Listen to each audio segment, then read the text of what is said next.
Start करें, चलते हैं। तो रिवॉल्ट का मीन्स क्या होता है प्यारे बच्चों? विद्रोह। क्या होता है भैया? विद्रोह। रिवॉल्ट का मीन्स होता है विद्रोह और 1857 का मीन्स 1857। तो 1857 का क्या पढ़ने वाले हैं? विद्रोह पढ़ने वाले हैं। चलें तो देखो 1857 का विद्रोह पढ़ने से पहले एक आदमी है, एक पर्सन है, उसके बारे में हम बात करते हैं। उसका नाम है जी मंगल पांडे। क्या नाम है जी? मंगल पांडे। पांडे। अरे कौन है मंगल पांडे? ये मंगल पांडे कौन है जी? मंगल पांडे ब्रिटिश आर्मी में क्या करते थे? काम करते थे। ब्रिटिश आर्मी में सिपाही थे। मंगल पांडे कौन थे? ब्रिटिश आर्मी में सिपाही थे।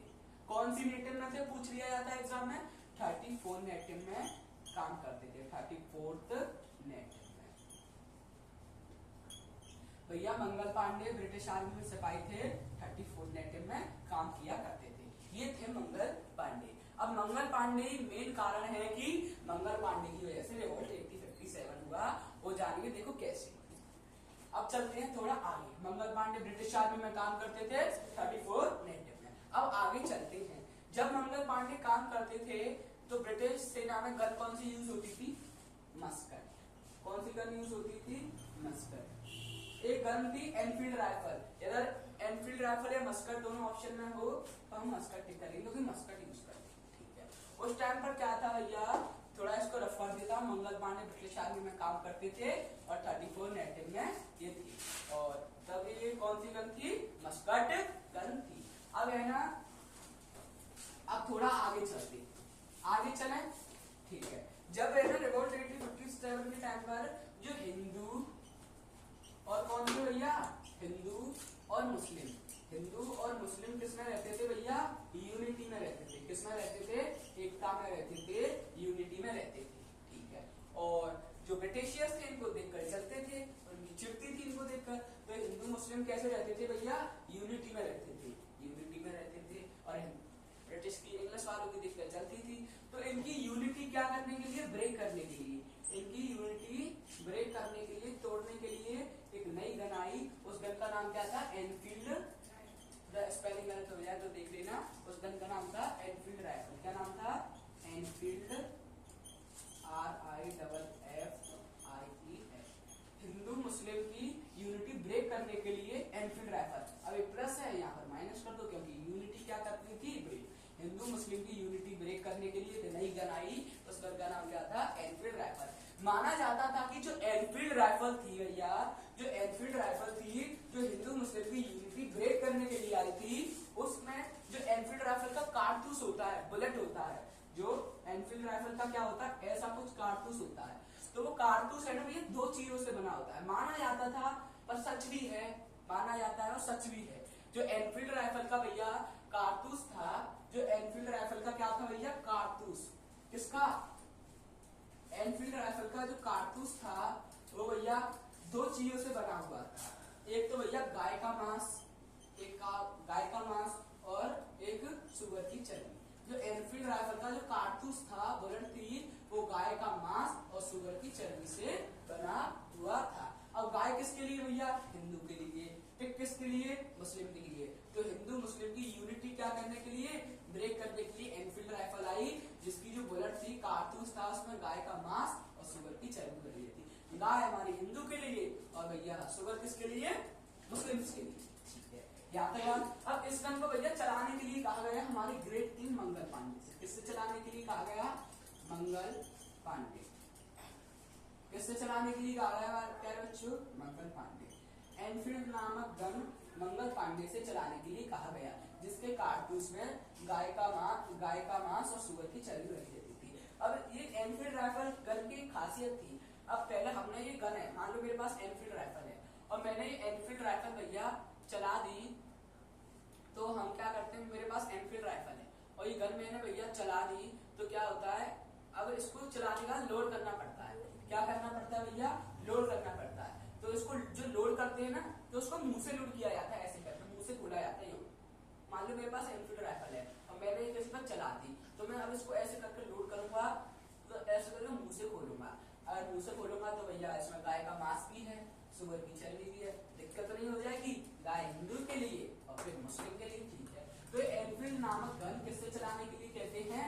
मंगल पांडे। पर मंगल पांडे क्या करते थे भैया?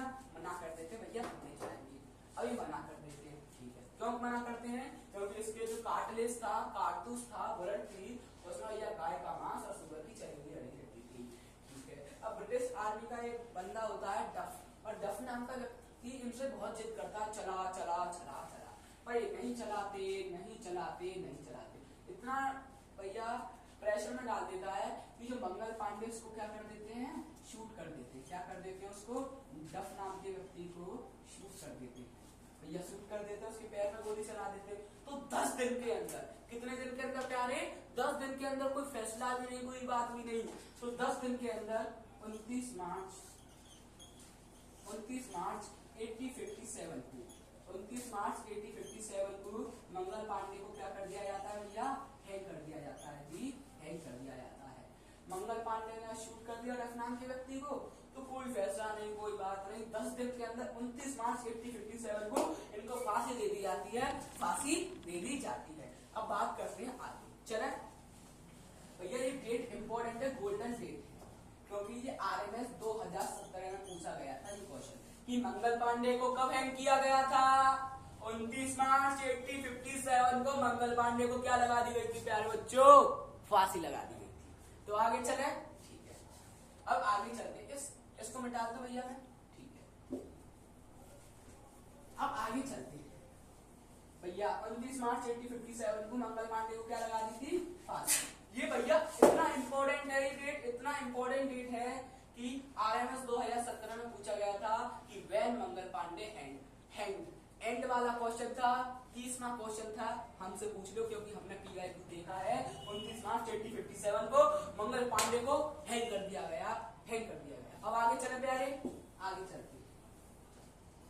अब जो रिवोल्ट 1857 था, विद्रोह था 1857 का, उसके 2 मेन कारण थे। क्या थे? 2 मेन कारण थे। उन मेन कारणों पर बात करें, थोड़ा मार्कर दिलसा ले लें। जो भैया रिवोल्ट 1857 था, उसके 2 मेन कारण थे। तो इसके मेन कारण क्या थे? देखो, इसके 2 मेन कारण थे। 2 मेन कारण क्या है? एक तो भैया थोड़ी स्पेलिंग गलत हो जाए तो कोऑपरेट करना, पर मैं बोल रहा हूँ वो सही हो रहा हूँ। मेन कारण थे, 2 मेन कारण थे किसके? रिवोल्ट 1857 के। सर, एक था डॉक्ट्राइन ऑफ लैप्स, डॉक्ट्राइन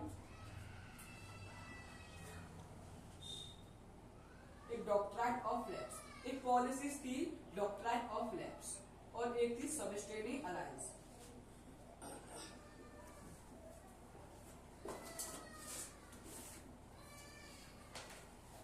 भैया देखो, जो रिवोल्ट 1857 था उसके 2 मेन कारण थे, एक डॉक्ट्राइन ऑफ लैप्स, एक सबस्टेनी अलायंस। स्पेलिंग गलत हो तो कोऑपरेट कर लेना, पर मैं जो बोलूंगा वो सही बोलूंगा। रिवोल्ट 1857 के 2 मेन कारण थे, एक भैया सबस्टेनी अलायंस थी, एक डॉक्ट्राइन ऑफ लैप्स थी।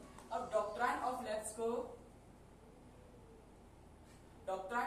को समझने का प्रयास करते हैं। भैया कुछ स्टूडेंट है हमारे हंसाते रहते हैं, ठीक है। चले चलो, मेन कारण थे भैया, एक सबस्टेनी अलायंस था, एक डॉक्ट्राइन ऑफ लैप्स था। 2 मिनट भैया होल्ड करोगे? जी भैया कर लेंगे, होल्ड कर लेंगे। स्टार्ट। तो भैया हम क्या कर रहे थे कि जो रिवोल्ट 1857 था, क्या रे? रिवोल्ट 1857, उसके 3 मेन कारण थे। कितने मेन कारण थे प्यारे? 3 मेन कारण थे। उन 3 मेन कारणों पे बात करते हैं। मेन कॉज क्या थी? मेन CAUS, देखो मेन कॉज क्या थे? 3 मेन कॉज थे। देखो, पहला तो था क्या प्यारे बच्चों, यहां तक सर लिख रहा है, ठीक है सर। पहला था सर, एक पॉलिसीज थी डॉक्ट्राइन ऑफ लैप्स, सर दूसरी थी सबस्टेनी अलायंस,